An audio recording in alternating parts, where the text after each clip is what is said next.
Alors le système de remplissage sur les chaudières gaz murales. L'eau de l'installation de chauffage ne doit en aucun cas pouvoir revenir dans le réseau d'eau froide sanitaire du pavillon par exemple.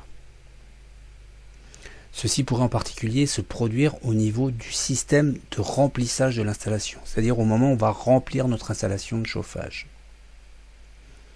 Donc, l'eau du chauffage, l'eau froide sanitaire, le principe est le suivant. On prévoit un système de remplissage. Donc avec ici des vannes, une vanne de vidange, une vanne qui va nous permettre l'alimentation eau froide, et ici le symbole d'un clapet en tire-tour pour éviter que l'eau de chauffage revienne vers l'eau sanitaire.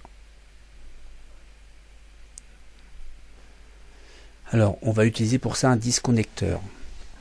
Principe de fonctionnement d'un disconnecteur. Donc, on a la première phase, le disconnecteur ne contient pas d'eau, donc avant le remplissage. Ensuite, la phase 2A, l'ouverture du robinet amont, donc avant, provoque la mise sous pression de la membrane qui permet une continuité de l'espace dans la chambre. Donc là, on a une vanne en amont et on va ouvrir, c'est-à-dire qu'on va faire rentrer l'eau sanitaire. Phase 2B, l'ouverture du robinet aval permet à la pression du réseau de comprimer le ressort du clapet en amont de celui-ci, du clapet aval. Donc voilà, ici on a une force qui va s'exercer sur le ressort et ce qui va permettre de libérer l'eau sanitaire. Ensuite la phase 3, c'est la phase de remplissage de l'installation de chauffage. Ici. Alors en phase 4, lors de la fermeture des deux robinets d'arrêt, amont et aval, les deux clapets se referment sous la pression de leur ressort. Donc les deux robinets effectivement se referment sous la pression du ressort. En phase 5, l'eau contenue dans la chambre centrale ici s'écoule à l'égout pour éviter tout contact avec le réseau d'eau potable.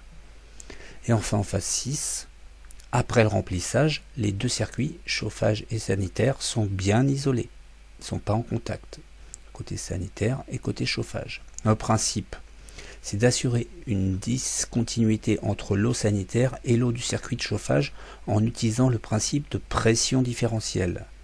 A, entrée eau froide, B, donc la sortie vers le circuit chauffage, et c'est mise à l'égout de la chambre centrale du disconnecteur.